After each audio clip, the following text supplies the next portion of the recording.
स्वागत है आपका एमडीएफएक्स प्रॉप रिव्यूज चैनल पर। आज हम बात करने वाले एक और प्रॉप फर्म के बारे में, फंडेड फ्राइडे। ये फर्म ट्रेडर को कैसी कंडीशन देती है, क्या रूल्स होते हैं, क्या कॉन्स है, क्या प्रोज है। चलते हैं इसके डैशबोर्ड पे। This video is made for educational and informational purposes only. I am not a SEBI registered financial advisor. Forex trading and prop firm trading carry a high level of risk and may not be suitable for all investors. Past payouts and results shown are for demonstration only and do not guarantee future performance. Do your own research before taking any decision. जैसे ही हम लोग funded Friday का website पर आएंगे, हमें देखने को मिलेगा trusted bye 1000 rated #1 prop firm in India. चलिए देखते हैं इसका रूल्स और सच में डिसाइड करते हैं कि ये सच में हैशटैग के लायक है या नहीं। यहाँ आपको 200 के तक का फंडिंग देखने को मिलेगा और इन्होंने मेंशन किया है कि get paid every Friday, no hidden rules, just result. Funded Friday में आपको दो मॉडल देखने को मिलेगा, एक one step model, two step model. Two step में क्या होगा, आपको पता है कि फेज 1 होगा, फेज 2 होगा, ठीक है, दो फेज होता है। और वन स्टेप में क्या होता है, एक सिंगल फेज होता है, ठीक है। यहाँ आपको 5K से लेकर के 200K तक अकाउंट देखने को मिलेगा दोनों फेज में, ठीक है, वन स्टेप मॉडल में भी, टू स्टेप मॉडल में भी। उसके बाद देखिए 5K में आपको देखो 80% प्रॉफिट स्प्लिट मिलेगा, ठीक है। प्रॉफिट टारगेट 10% होगा, डेली लॉस 3% होगा, मैक्सिमम ड्रॉडाउन 6% होगा और लीवरेज 1:100 का मिलेगा। ट्रेडर 5 प्लेटफॉर्म, ये है वन फेज अकाउंट, समझे। The one step challenge account इसको बोलते हैं ये लोग, the learner account. The learner में क्या होगा, आपको सबसे पहले क्या मिलेगा, 10% प्रॉफिट टारगेट होगा, ये 3% जो होगा वो डेली लॉस होगा, 6% जो होगा मैक्सिमम आप लॉस कर सकते हो, ठीक है। अब चलते हैं फेज 2 की तरफ, जो 2 स्टेप चैलेंज है, जिसको बोलते हैं हम लोग risk warrior account. Risk warrior में आपको क्या होगा, यहाँ भी 5K से लेकर के 200K तक अकाउंट देखने को मिलेगा, 90% प्रॉफिट स्प्लिट। यहाँ पे क्या हुआ, प्रॉफिट स्प्लिट बढ़ गया, ठीक है। वहाँ 80 था वन स्टेप चैलेंज में, यहाँ पे 90 हो, ठीक है। प्रॉफिट टारगेट जो मिलेगा वो आपको 10% मिलेगा फेज 1 में, और फेज 2 में आपको मिलेगा टोटल 8%। टोटल हो गया 10 + 8, टोटल हो गया 18%। 18% आपको टारगेट हिट करना होगा जब आपको फंडेड अकाउंट चाहिए। तो अगर आप 2 स्टेप का चैलेंज लेते हैं तो 18%, याद रखिएगा। मैक्सिमम डेली लॉस आपको 5% देखने को मिलेगा, मैक्सिमम ड्रॉडाउन भी 8% ही है, ठीक है। तो डेली लॉस यहाँ पे क्या है, 5% डेली लॉस है इनिशियल बैलेंस का, और जो मैक्सिमम लॉस कर सकते हो आप 8% कर सकते हो, ठीक है। लिवरेज आपको सेम मिलेगा जो आपको वन फेज चैलेंज में मिल रहा है। प्लेटफॉर्म भी आपको 25 देखने को मिलेगा। प्राइस का बात कर लेते हैं। प्राइस में जब आप देखोगे तो 2 स्टेप चैलेंज में 5K का अकाउंट आपको 600 का मिल जाएगा, और 100K का आपको मिल जाएगा 499 में, और 200K का मिल जाएगा 900, ठीक है। और वन स्टेप चैलेंज में आपको 200K का मिल जाएगा 990 में, और 100K का 539 में, और सबसे छोटा अकाउंट जो 5K का है वो $70 में मिलेगा। अब चलते हैं ट्रेडिंग रूल्स पेज पे और देखते हैं कि इसका क्या क्या रूल्स है, क्या क्या विड्रॉल कंडीशन है, पे आउट कैसे देती है, कुछ मिनिमम ट्रेडिंग डेज है, एसएल रिक्वायरमेंट है, न्यूज ट्रेडिंग अलाउ करती है या नहीं करती है। ये है ट्रेडिंग रूल्स। यहाँ पे आपको one step model, 2 step model दोनों का रूल देखने को मिलेगा। देखते हैं फेज 1 का रूल। फेज 1 में इसलिए बोल रहा हूँ क्योंकि यहाँ पे फेज 1 मेंशन्ड है। फेज 1 मतलब समझो कि one step model. One step model का सबसे पहले जनरल रूल्स है। जनरल रूल्स में क्या मांग रहा है, हाई ट्रेडिंग डेज रिक्वायरमेंट है। कितना ट्रेडिंग डेज होना चाहिए, मिनिमम 3 ट्रेडिंग डेज होना चाहिए, ठीक है। ट्रेडिंग डेज, अब देखो क्या होता है, जिस दिन आप ट्रेड करोगे, अगर आप सपोज कोई ट्रेड आप मंडे को ले रहे हो और आप ट्यूसडे को क्या कर रहे हो, वो ट्रेड नहीं ले रहे हो, आप ट्रेड नहीं ले रहे हो, ट्यूसडे को कोई ट्रेड नहीं लिया, और वेडनेसडे को लिए, फिर थर्सडे को लिए, ये तीनों मिला करके 3 दिन होगा, ये ट्यूसडे को नहीं काउंट करेगा, ठीक है। जिस दिन आप ट्रेड करोगे वही ट्रेडिंग डेज रिक्वायरमेंट है, वही गिना जाएगा और वही चाहिए उसको, ठीक है। मिनिमम 3 इनएक्टिविटी, अगर आप 30 दिन तक अगर कोई ट्रेड नहीं करेंगे, ठीक है, आपका अकाउंट को डिसेबल कर दिया जाएगा। लिवरेज आपको 1:100 का मिलेगा लिवरेज। प्रॉफिट टारगेट आपको 10% मिलेगा, जो फेज 1 में 10% आपको बनाना पड़ेगा। उसके बाद देखो मिनिमम 3 प्रॉफिटेबल डेज भी होना चाहिए। देखो सबसे पहले 3 ट्रेडिंग डेज होना चाहिए, वो अलग चीज़ है कि 3 ट्रेडिंग डेज है। या तो आप 3 ट्रेडिंग डेज ये करो, अगर आप 0.1% जिस दिन ट्रेडिंग बनाओगे, सपोज अगर आप 10K का अकाउंट ले रहे हैं, ठीक है, और आपका अगर $10 एक दिन प्रॉफिट बन रहा है, ये तो आसानी से बन जाएगा, बहुत आसानी से, वही काउंट होगा प्रॉफिटेबल डेज में। इसलिए से अगर अच्छे से ट्रेड करोगे तो ईजिली आप ये प्रॉफिटेबल डेज हिट कर सकते हो, क्योंकि टारगेट बहुत छोटा है, 0.1 प्रॉफिट है बस, ठीक है। उसके बाद वीकेंड ट्रेडिंग अलाउड नहीं है, इस बात का ध्यान रखना, ना आप वीकेंड होल्ड कर सकते हो, ना कोई वीकेंड में ट्रेड कर सकते हो। अब ब्रीच रूल देखो, ब्रीच रूल में क्या है, यहाँ सबसे पहले आता है sticking trade. Staking trade, staking trade क्या होता है, सपोज़ आप जैसे मैक्सिमम जैसे ये समझो कि जैसे बहुत सारे प्रोफर्म में क्या होता है कि मतलब आप एक बार में 3 से ज़्यादा पोज़ीशन नहीं खोल सकते हो, 2 से ज़्यादा पोज़ीशन नहीं खोल सकते हो। तो यहाँ पे बस वही है, स्टैकिंग बोल रहा है नहीं करनी। स्टैकिंग मतलब इन्होंने मेंशन किया है कि भाई अगर 5 ट्रेड खोले, ठीक है? 5 ट्रेड सेम डायरेक्शन में, सेम पेयर में, कोई इश्यू नहीं है। छठा ट्रेड अगर खोलोगे तो हम इसका क्या करेंगे, सॉफ्ट ब्रीज का नोटिस देंगे। अगर एक और बार सॉफ्ट ब्रीज तुमको मिलेगा, तुम्हारा अकाउंट क्या होगा, सस्पेंड कर देंगे, ठीक है? मैक्सिमम ड्रॉडाउन क्या है? यहाँ आपको 6% मैक्सिमम ड्रॉडाउन मिलता है और 3% डेली ड्रॉडाउन मिलता है, ठीक है? लेकिन इस बात का ध्यान रखना, यहाँ पे आपको 2 तरह का ड्रॉडाउन देखने को मिलेगा और सारे कोई प्रोफर्म में ऐसा नहीं होता है, बट फंडेड फ्राइडे में है। यहाँ आपको ट्रेलिंग डेली ड्रॉडाउन और ट्रेलिंग मैक्स ड्रॉडाउन दोनों देखने को मिलेगा। इसका मतलब समझे क्या हो रहा है? यहाँ पे आपको 2 तरह का ड्रॉडाउन है। समझो एक ये हो गया चार्ट, ठीक है? ये आपका अकाउंट बैलेंस हो गया, ये आपका डेली ड्रॉडाउन हो गया, ये आपका मैक्सिमम ड्रॉडाउन है, ठीक है? तो ये आपका अगर बैलेंस सपोज़ $100 है और आप अगर एक दिन में $30 लॉस कर सकते हैं, तो मैं एग्ज़ाम्पल से बता रहा हूँ, और ओवरऑल 60 लॉस कर सकते हैं। तो इनका कहना है कि भाई मेरे पास तुम्हारे पास ट्रेलिंग ड्रॉडाउन भी हम दे रहे हैं, ठीक है? ट्रेलिंग ड्रॉडाउन क्या है? ट्रेलिंग ड्रॉडाउन का परसेंटेज देखो, यहाँ पे ये भी है मेंशन इन्होंने किया हुआ है कि 4% आप मैक्सिमम डेली ड्रॉडाउन हो गया और 8% ये हो गया। अब लोग बोलेंगे यार ये तो बहुत सही है, लेकिन ट्रेल करेगा, समझे? इन दोनों में से कोई भी अगर ड्रॉडाउन हिट कर जाएगा तो अकाउंट ब्रीच हो जाएगा। सपोज़ कम लो ये 6% पे दिया था तुमको और ये बोला कि ये भाई $80 पे ये होगा, क्या $80 तुम्हारा हिट कर जाएगा। या तो तुम $60 हिट करोगे तब भी लॉस हो जाएगा, 80 करोगे तब भी लॉस हो जाएगा। लेकिन ये 60 जो है ये तुम्हारे हिसाब से रहेगा, ठीक है? लेकिन ये 80 जैसे-जैसे तुम प्रॉफ़िट करोगे, जैसे-जैसे प्रॉफ़िट करोगे, ये 80 ऊपर जाते रहेगा और एक टाइम ऐसा आएगा कि ये इनिशियल बैलेंस पे आएगा और जैसे ही तुम इनिशियल बैलेंस पे तुम्हारे हिसाब से रहेगा कि नहीं भाई, मेरा तो 6% ड्रॉडाउन है, 6% अगर अकाउंट का बैलेंस 6% अगर मतलब $60 पे जाएगा तब ना अकाउंट लॉस होगा। हमारे दिमाग में ये आएगा, तो बस अकाउंट ब्रीच हो जाएगा। जैसे नीचे हल्का सा जाएगा, अकाउंट ब्रीच होगा कि ये ट्रेडिंग जो है, ये ट्रेल करके ऊपर चले आएगा, ठीक है? ये जो डेली ड्रॉडाउन के पास आ जाएगा, ठीक है? इस बात का ध्यान रखना। तो ये एक ऐसा प्रोफर्म है, मैं खुद पहली बार देख रहा हूँ कि यहाँ पे 2 तरह का ड्रॉडाउन दिया गया है कि स्टैटिक के साथ-साथ ऐसा नहीं कि फंडेड में अलग हो जाए, दोनों में इंक्लूड है इसमें। जी, यहाँ देखो मेंशन किया हुआ, you can not lose more than 8% of your all time high equity. बोला ना, ये जो है ट्रेल करते रहेगा, ये ऊपर जाते ही रहेगा। जैसे-जैसे आप प्रॉफिट बनाओगे ऊपर जाएगा, नीचे जाएगा तो कुछ नहीं होगा, लेकिन ऊपर जाएगा तो ये भी साथ में ऊपर जाएगा। ठीक है? इस बात का ध्यान रखना, बहुत सोच समझ के ट्रेड करना, कर लोगे इसमें अकाउंट तो। अब तीसरा रूल है इसमें, देखते हैं आफ्टर फेज में क्या बताता है इन्होंने। अब देखो, विड्रॉल टाइमिंग क्या है? You can request your first withdrawal after 7 days. आप फर्स्ट विड्रॉल कब रिक्वेस्ट कर सकते हो? 7 दिन पे, ठीक है? 7 दिन के बाद आप रिक्वेस्ट कर सकते हो, ठीक है? आपके पास क्या होना चाहिए? 3 ट्रेडिंग डेज होना चाहिए मिनिमम, उसमें 0.1% गेन होना चाहिए एक दिन, ठीक है? ये अभी तक रूल है, इसके आगे और देखते हैं। ट्रेड होल्ड, कोशिश ये करना है कि 30 सेकंड से ऊपर जो भी ट्रेड हो बस उसी को वैलिड माना जाएगा, जो नीचे ट्रेड होगा उसको काउंट नहीं किया जाएगा। कम से कम 10 ट्रेड चाहिए, समझे? मिनिमम नंबर ऑफ ट्रेड कितना है? 10। मतलब समझो जितना भी है 7 दिन में अगर आप पे आउट यूज कर रिक्वेस्ट कर सकते हो, ठीक है? तो 7 दिन में तुमको 10 ये होना चाहिए, कम से कम ट्रेड होना चाहिए। 10 ये ऐसे एक ही दिन में 10, मतलब कभी 2, कभी 4, कभी 5, कभी 6, कभी 7, ऐसे मिला करके 10 होना चाहिए, ठीक है? प्रॉफिट स्प्लिट आपको 80% मिलेगा, ये तो पता ही, हम लोग शुरू में ही देख लिए थे प्रॉफिट स्प्लिट, ठीक है?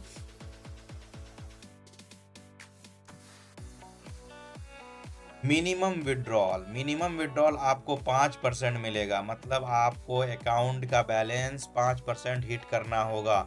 अगर आप 100 के का अकाउंट लेते हैं, जब तक $5,000 प्रॉफिट नहीं करेंगे, $5,000 प्रॉफिट नहीं करेंगे, आप विड्रॉल नहीं कर सकते हैं, ठीक है?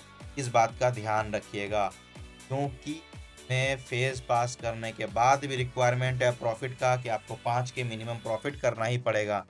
लॉट कंसिस्टेंसी, यहाँ पे कोई कंसिस्टेंसी स्कोर रूल नहीं है, लेकिन लॉट का है। सपोज आप हमेशा 1 लॉट यूज़ कर रहे हैं, अब अचानक कभी क्या हुआ 3 लॉट यूज़ कर दिए, कभी 4 लॉट यूज़ कर दिए, तो ये नहीं करना है। एक कंसिस्टेंट रखना है कि अगर एक कर रहे तो 1, 1.25, 1.50, फिर उसके नीचे 0.75, बस यही। ऐसे नहीं कि अचानक बढ़ा दिए या अचानक पूरे घटा दिए, तो ये नहीं करना है। इस बात का बहुत बहुत ध्यान रखना। ये सब इसमें प्रॉप फर्म जो है दया भी नहीं खाती है। अब चलते हैं फेज 2 रूल में, देखते हैं 2 स्टेप चैलेंज में क्या क्या रूल है, वही रूल है या सेम है। देखो यहाँ पे आपको देखो सेम वही 3 ट्रेडिंग डेज चाहिए, ठीक है। इनएक्टिविटी रूल वही है, सेम है कि आपको मिनिमम 30 दिन अगर ट्रेड नहीं करोगे तो आपको अकाउंट ब्रीच कर दिया जाएगा। लीवरेज भी सेम मिला है। यहाँ पे प्रॉफिट टारगेट आपको 8% है, मतलब क्या था 10% फेज 1 में था, 8% यहाँ, टोटल कितना 18% प्रॉफिट बनाना है, ठीक है। अब ब्रीच रूल देखो, ब्रीच रूल देखो काफ़ी कम है। आपको यहाँ पे बस मैक्सिमम ड्रॉडाउन है, यहाँ पे 8% आप ड्रॉडाउन जो नॉर्मल मिल रहा है। डेली ड्रॉडाउन आपको 5% है, और यहाँ भी ट्रेलिंग ड्रॉडाउन है 10%, ठीक है।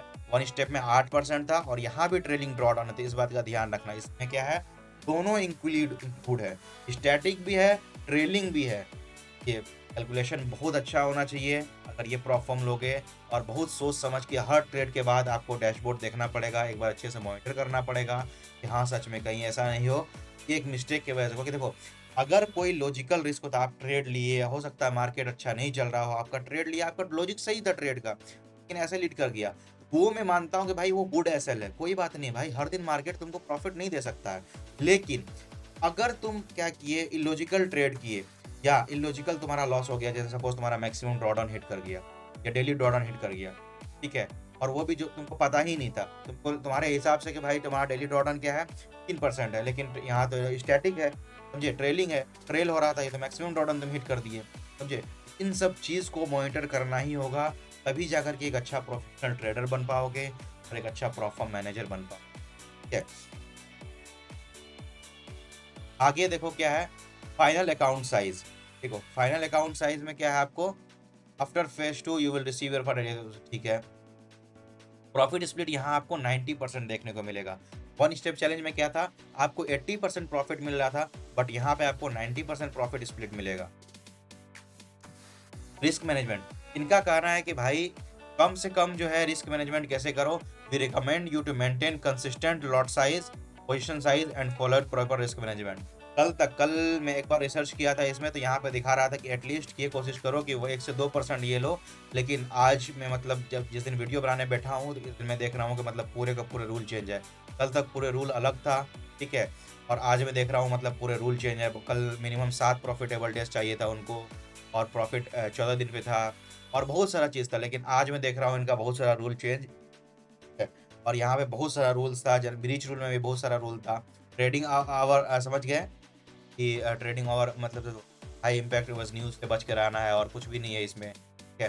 प्रॉफिट स्प्लिट 90% मिलेगा, और इसमें भी वही 5% प्रॉफिट बनाना पड़ेगा, इस बात का ध्यान रखना है। ऐसा नहीं कि मतलब देखो दोनों का रूल सिमिलर है, इसमें देखो इसमें रूल सिमिलर है, ठीक है। फंडेड अकाउंट का जो रूल है ये सिमिलर है। ये मत सोचना कि भाई प्रॉफिट स्प्लिट जो है, प्रॉफिट जो है, पे आउट जो है वो अलग अलग मिलेगा। आपको 5% मिनिमम अचीवमेंट करना ही पड़ेगा, तभी जाकर के तुम प्रॉफिट रिक्वेस्ट कर सकते हो। ऐसे नहीं कि भाई नहीं मैं कुछ भी कर सकता हूँ, ठीक है, ये नहीं कर सकते हो। अब चलो कुछ एफएक्यूज है वो देख लेते हैं। सारा का सारा चेंज हो गया, कल ऐसा कुछ भी नहीं था, आज देखो पूरे का पूरे चेंज हो गया। देखो how does evolution process work in the learner and risk. देखो इवोल्यूशन में मैंने आपको बता दिया कि आपको 10%, 8%, 18% ऑर्डर बनाना पड़ेगा फेज 2 में, ठीक है, 2 स्टेप चैलेंज में, और 1 स्टेप चैलेंज में आपको 10% बनाना पड़ेगा, ठीक है। ट्रेडिंग ऑब्जेक्टिव समझ गए, फंडेड अकाउंट का ये समझ गए, रूल समझ गए। देखो एक और चीज़, यहाँ पे मैक्सिमम लॉट साइज रूल है। मैक्सिमम लॉट साइज क्या है, अगर आप 5 के का अकाउंट ले रहे हो तो मैक्सिमम लॉट कितना है, 5 लॉट, और अगर आप 15 के का ले रहे हैं 7 लॉट। सबका लॉट साइज स्पेसिफिक किया हुआ है, इसलिए देखो एफएक्यू बहुत ध्यान से पढ़ना है, क्योंकि देखो बहुत लोग एफएक्यू ही पढ़ लेते हैं। देखो यहाँ पे एफएक्यू में कहीं मेंशन नहीं है ट्रेलिंग लॉट, लेकिन ट्रेडिंग रूल्स में मेंशनड है, ठीक है। तो बहुत सोच समझ के देखो, यही सब होता है एक हिडन रूल, कहीं कुछ लिखा रहता है, कहीं कुछ लिखा रहता है, कि स्पेसिफिक रूल ही नहीं पता होता है कि कैसे होता है, ठीक है। अब बोला प्रॉफिट कैसे, पे आउट प्रोसेस कैसे वर्क करता है। भाई प्रॉफिट रिक्वायरमेंट तो अपना फुलफिल करो, पे आउट रिक्वेस्ट करो, वेरीफाई होगा, उसके 24 घंटे के अंदर आपके अकाउंट में पैसा आ जाएगा। और पे आउट जो है हर फ्राइडे को ही प्रोसेस्ड होता है, इस बात का ध्यान रखना। अगर तुम मंडे को भी करोगे तो फ्राइडे को प्रोसेस होगा, फ्राइडे को करोगे फिर उसके बाद नेक्स्ट फ्राइडे, या हो सकता है उसी दिन प्रोसेस हो जाए, ठीक है। अब देखो प्रॉफिटेड स्ट्रेटेजीज कौन कौन सा है। सबसे पहले मार्जिन लेयर क्या नहीं करना। लेयर क्या होता है, सपोज एक ट्रेड खोले आप, के बाद फिर वो ट्रेड लॉस में चल रहा है या प्रॉफिट में चल रहा है, तो फिर से आप ट्रेड नहीं खोल सकते हो, ठीक है। ठीक है, स्कैल्पिंग नहीं कर सकते हो, रिटेंसी नहीं कर सकते हो, कॉपी ट्रेडिंग बिल्कुल अलाउड नहीं है, अकाउंट मैनिपुलेट नहीं कर सकते हो, हाई फ्रीक्वेंसी ट्रेड नहीं कर सकते, ठीक है। बाकी देखो इसमें और कोई कुछ खास रूल्स नहीं है, ठीक है, जो था यही रूल्स था, बाकी इसके अलावा कुछ खास रूल्स नहीं है, और होगा भी तो उन्होंने सही से एक्सप्लेन नहीं किया है। मैं सोचा था ये बहुत अच्छा प्रॉप फॉर्म है, क्योंकि बहुत सारे लोगों ने रिकमेंड किया था, और बहुत सारे लोग अचानक मेरे से क्वेश्चन पूछे कि भाई ये प्रॉप के बारे में एक रिव्यू बनाओ, ठीक है। जब मैंने इसका रिव्यू किया, तो देखो सबसे पहली बात, ये बहुत न्यू प्रॉप फॉर्म है, ठीक है, और बहुत क्या, बहुत ज़्यादा ही न्यू है। यहाँ पे देखो सही से प्रॉपर कुछ भी एक मेंशन नहीं है, एफएक्यू सेक्शन नहीं है, ना कोई डिस्कॉर्ड है, और कनेक्शन चैट करने में हालत ख़राब हो जाता है भाई, क्योंकि ये कोई कॉन्टैक्ट, देखो ये कॉन्टैक्ट अस में जाओगे तो यहाँ पे तुमको ये खुलेगा चैट विद अस, यहाँ पे आप रिक्वेस्ट करते जाओगे, कम से कम 2 घंटे, 3 घंटे, 4 घंटे या 5-5 घंटे लग जाते हैं रिप्लाई करने में, एक रिप्लाई नहीं आता है, ठीक है। अगर डिस्कॉर्ड रहता है तो वहाँ कम्युनिटी रहती है, वहाँ से पूछ लिया जाता है, बट यहाँ पे ऐसा कुछ भी नहीं है, कोई कम्युनिटी नहीं बना हुआ है। यहाँ से आप क्वेश्चन पूछ सकते हो, या अपना कोई भी रूल हो, कोई कुछ, अब जो भी समझ में नहीं आ रहा, क्योंकि देखो यहाँ रूल एक्सप्लेन ही नहीं किया गया है सही से, और ठीक है। अब देखो, अब मेरा सजेशन सुनो कि भाई ये अकाउंट लेना चाहिए या नहीं लेना चाहिए। अगर मैं रहता, अगर तुम लोगों की जगह, तो मैं क्या करता, ये अकाउंट लेता या नहीं लेता। देखो सबसे पहली बात, अगर वन स्टेप चैलेंज का बात करें, यहाँ आपको 10% प्रॉफिट टारगेट मिलता है, तो ठीक है, ये यूजुअल हर प्रॉप फॉर्म में मिलता है। 3% डेली ड्रॉडाउन है, 6% मैक्सिमम ड्रॉडाउन है, ये भी तुमको हर प्रॉप फॉर्म में मिलेगा। लेकिन ट्रेलिंग ड्रॉडाउन भी है, ये भी तुमको यूजुअली कभी देखने को मिलता नहीं, या तो ट्रेलिंग रहेगा या स्टैटिक रहेगा, बट यहाँ पे है, ठीक है, यहाँ दोनों ड्रॉडाउन है, ठीक है। लेकिन प्राइस इसका बहुत ज़्यादा है, ठीक है।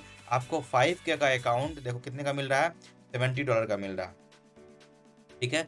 और उसके बाद सबसे बड़ी बात होती है यार, वो 3 प्रॉफिटेबल डेज तुम आराम से कर लोगे, 3 ट्रेडिंग डेज तुम आराम से कर लोगे। क्या नहीं कर पाओगे? 5%। यार कोई आदमी अगर इंस्टेंट फंडिंग मॉडल होता तो आप 5% करवाओ, कोई दिक्कत नहीं है। लेकिन आप फेज पास करवा रहे हो, फेज 1 पास किया, फेज 1 स्टेप चैलेंज है और आदमी फेज 1 पास किया, और उसके बाद भी आप 5% प्रॉफिट टारगेट करवाओगे। 5% प्रॉफिट टारगेट के बाद आपको 80% प्रॉफिट मिलेगा, समझ रहे हो। 5% ये बनाने में आपको हालत खराब हो जाएगी। तो अगर जब आदमी फंडेड अकाउंट में चले जाता है तो लोगों के पास एक्साइटमेंट बहुत ज़्यादा होती है, साइकोलॉजी है। आप सोचो कि यार बस पे आउट आ जाए, बस पे आउट आ जाए, 3% 4% तक पहुंच जाओगे, यहाँ तक आप पहुँचते पहुँचते डर लगेगा कि यार लॉस हो जाएगा, ये हो जाएगा, इसी में लॉस हो जाता है, ठीक है। इसलिए कोई भी प्लेटफॉर्म ऐसा चूज करो, या तो उसमें मिनिमम कम से कम 1-1.5% के आसपास टारगेट है। 1-1.5% का भी टारगेट होना जरूरी है। क्यों जरूरी है? देखो, जब अगर तुम ट्रेड खोलोगे, अगर सपोज तुमने 100K का अकाउंट पास किया, तो जब फंडेड हो जाएगा ना, तुमको डर लगेगा, तुम चाहोगे कि ये अकाउंट डूबे नहीं, कभी नहीं डूबे, ठीक है। और कोई नहीं, हम लोग खुद नहीं चाहते हैं यार अकाउंट डूबे, ठीक है। अगर 100K का अकाउंट लिए, पास कर लिए उसको, अगर तुम सोचो कि वो डूब जाएगा तो क्या हो जाएगा, यार $100 प्रॉफिट निकाल लेते, 200 निकाल लेते, 300 निकाल लेते हैं। लेकिन वहीं पे जब अगर 1% या 2% का चार्जर रहेगा ना, ये रहेगा ना लिमिट, तो ये बेनिफिट होगा तुमको कि नहीं होगा, पे आउट भी ज़्यादा आएगा, ज़्यादा लोड भी नहीं पड़ेगा तुमको, ज़्यादा डर भी नहीं होगा, ठीक है। और आसानी से अर्न भी कर सकते हो। अच्छा एक अपना साइकोलॉजी का माइंड सेट बना सकते हो। 2% में बना, 3% में बना सकता हूँ, 4% में बना सकता हूँ। लेकिन जब शुरू में ही आप पे एक ही साथ डाल दिया जाए, बोझ से बोझ डाल दिया जाएगा, भाई 5% आपको प्रॉफिट बनाना ही बनाना है, उसमें नहीं कर पाओगे, और उसमें क्या हो जाएगा, तुम्हारा लॉस होने का चांसेस ज़्यादा है। और 5% बहुत ज़्यादा होता है। तो अगर जब चैलेंज में क्या होता है, टू कोई भी इसमें हो, देखो फेज 2 में आपको 5% लाना पड़ता है, 5% आने में बहुत हालत खराब है, और वो भी फंडेड अकाउंट में, तो बहुत ज़्यादा डर लगेगा, ठीक है। अब उसके बाद बात करो 2 स्टेप चैलेंज में। 2 स्टेप चैलेंज में भी क्या है, 10% फेज 1 में है और 8% फेज 2 में है। ये समझ रहे हो, टोटल 18% है, ठीक है। चलो ठीक है, 18% है। और ये 100 के अकाउंट को कितना चार्ज कर रहा है, समझो, ये $500 चार्ज। भाई मैं इस अकाउंट को क्यों लूँगा, आप ही मुझे बताओ। कोई भी अगर एक यूजुअल प्लेटफॉर्म है, जैसे मतलब एग्जांपल लेता हूँ, लेट्स से इंस्टेंट फंडिंग, वहाँ पे आपको 10% फेज 1 में बोलता है बनाने के लिए, ठीक है। ये सॉरी 8% बनाता बोलता है फेज 1 में बनाने के लिए, और बोलता है 5% फेज 2 में बनाने के लिए, ठीक है। इतना ही बोला जाता है, 8% और 5%। अब यहाँ पे 13% हो गया टोटल। आपको 13% बस प्रॉफिट बनाना है, और उसके बाद क्या होता है, आपको फंडेड अकाउंट मिल जाएगा, ठीक है। और इंस्टेंट फंडिंग में ये है कि आप अगर 1.5% प्रॉफिट बनाओ, विड्रॉ कर लो, ठीक है। वहाँ पे 90% प्रॉफिट भी स्प्लिट मिलेगा आपको, ठीक है। और इससे ज़्यादा कम चार्जेस भी लगा, अप्रोक्स मुझे लगता है 230, 40 या 50 के आसपास का ही अकाउंट है उसका 100K का, इंस्टेंट फंडिंग का, मुझे याद नहीं है। तो वहाँ पे आप बस ये सोचो, कैलकुलेशन करो कि अगर आप 13% बना रहे हो, ठीक है? और आपको क्या होगा, लाइव अकाउंट मिल जा रहा है, ठीक है? और आप 18% बना रहे हो तब लाइव अकाउंट मिल रहा है, मतलब 5% आप ज़्यादा बनाना पड़ रहा है आपको इस प्रोफॉर्म में। 5% ज़्यादा समझो, अगर 1000 का 5 100 के 100 के का पास 5% कितना होता है? $5000 होता है, ठीक है? $5000 तुम एक्स्ट्रा बना करके क्या करोगे भाई? तुमको अकाउंट लेना, ऊपर से इतना चार्ज दे करके 5000 बना करके, वो भी डेमो में, क्या फ़ायदा मिलेगा?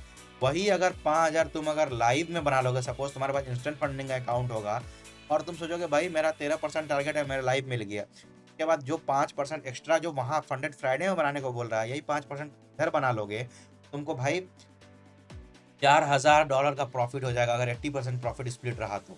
$4000 तुम्हारे पास आ जाएगा और इसके बाद भी तुम अपना, तुम्हारे पास लाइव अकाउंट रहेगा, प्रॉफ़िट करते रहो, हर 1.5% पे निकालते रहो, ऑन डिमांड है, उसमें कोई इश्यू नहीं है और आप विथड्रॉ करते रहो। यहाँ तुम क्या करोगे, 18% बनाओगे, फिर उसके बाद क्या करोगे, फिर 5% बनाओगे विथड्रॉल करने के लिए। टोटल तुमको 23% बनाना पड़ेगा, ठीक है? और यहाँ पे तुमको 13% बनाना है और 1.5% वो बनाना है, तो 14.5% में हो जाएगा। और दूसरा प्रोफॉर्म है, जैसे जैसे अभी तुम जाओगे क्वांटेकल में जाओगे, क्वांटेकल में तो और आसान है, वहाँ तो 12% बनाना है और यहाँ पे कोई ये भी नहीं है कि विड्रॉल कंडीशन भी नहीं है कि आपको 1% बनाना है या कुछ ही बनाना है, वो पास कर लोगे। क्वांटेकल का तो $200 में आपको अकाउंट मिल जाएगा और ये आपको $500 में। तो मैं यही सजेस्ट करूँगा भाई, कुछ भी हो ये प्रोफॉर्म मत लेना, बाकी आपकी मर्जी, आपके पैसे, ठीक है? मैं कोई फाइनेंशियल एडवाइज़र तो नहीं हूँ कि मैं आपको सजेस्ट कर सकूँ, लेकिन मैं बस एक रिव्यू किया, मैंने डिटेल्ड में गया, मैं इसके बारे में सर्च किया और एक-एक रूल पढ़ा, तो मुझे इसका अकाउंट वर्थ इट नहीं लगा, ठीक है? चाहे आप कितना भी जस्टिफ़ाई कर लो, हो सकता है इन फ्यूचर, जैसे शुरू में जब कोई भी ब्रोकर आता है तो वो इतना नहीं कर पाता है मार्केट में, अपना जब धीरे-धीरे अपना नाम करेगा उसके बाद हो सकता है बहुत सारा चेंजेज़ आए। लेकिन अभी के लिए मैं यही सजेस्ट करूँगा, भाई अगर कोई ब्रोकर तुमको बोल रहा है भाई तुम अगर 2 स्टेप चैलेंज ले रहे हो और 8% प्रॉफ़िट बना रहे हो या 18% प्रॉफ़िट बना रहे हो, इससे बेटर है कि आप कोई दूसरा ब्रोकर चूज़ करो। क्वांटेकल है, गॉड फंडेड ट्रेडर है, फंडेड नेक्स्ट है, फंडिंग पिप्स है, बहुत सारे ब्रोकर, भतेड़े ब्रोकर हैं। वहाँ पे 13% प्रॉफिट बनाओ, जो एक्स्ट्रा यहाँ बन रहा है वो एक्स्ट्रा वहाँ बना करके उसका पे आउट लो, $4000 आ जाएगा। $4000 कम थोड़ी होता है यार, 3.5 लाख के आसपास रुपया होता है, ठीक है? और बाकी जो विड्रॉल कंडीशन फिर बोल रहा है 5%, फिर 5% बनाओ, फिर 4000 आ जाएगा तुम्हारे पास, समझ रहे हो? तो उससे बेटर मैं यही सजेस्ट कर रहा हूँ। भाई अगर तुमको अगर ऐसा लगता है कि नहीं भाई एक साथ इतना आ रहा है, भाई खुद बेकार है। जहाँ तुमको $200 में आपको 100K का अकाउंट मिल रहा है, वहाँ तुम $500 दे करके 100K का अकाउंट ले रहे हो, ऊपर से डबल टारगेट बना रहे हो, सब कुछ कर रहे हो, फिर जाकर के क्या फ़ायदा? कोई फ़ायदा नहीं है, मेरे हिसाब से तो कोई वर्थ इट नहीं है। बाकी अगर आपको कोई वर्थ इट लगा तो हो सकता है कि मेरे से ही कुछ मिसकैलकुलेशन हुआ हो या कुछ मिसमैनेजमेंट हो रहा हो, तो आप मुझे कमेंट करके बताना। बाकी मैं ये सजेस्ट करूँगा इस प्रोफॉर्म में अभी मत लो अकाउंट, हो सकता है इन फ्यूचर जब ये सही हो जाए या मतलब थोड़ा सब कुछ है, बस इस प्रोफॉर्म में एक ही बेनिफिट है कि आपको ये बैंक विथड्रॉल देगा। बैंक विथड्रॉल देने का मतलब ये नहीं है कि आप मतलब ज़्यादा पैसे दे दो, जहाँ आपको $200 में सामान मिल रहा है वहाँ आप $500 पे कर रहे हो। जहाँ आपको 13% में या 12% में टारगेट बन जा रहा है, वहाँ आपको 18% बनाना पड़ेगा। जहाँ आपको 1% में विथड्रॉल मिल रहा है, वहाँ आपको क्या करना पड़ रहा है, 5% प्रॉफिट बनाना पड़ रहा है विथड्रॉल करने के लिए, वो भी पास करने। अगर इंस्टेंट मॉडल रहता तो फिर समझते भाई 5% बनाना, 2 स्टेप चैलेंज है। इस बात का ध्यान रखो। बाकी thank you so much. Video पसंद आए तो लाइक और सब्सक्राइब।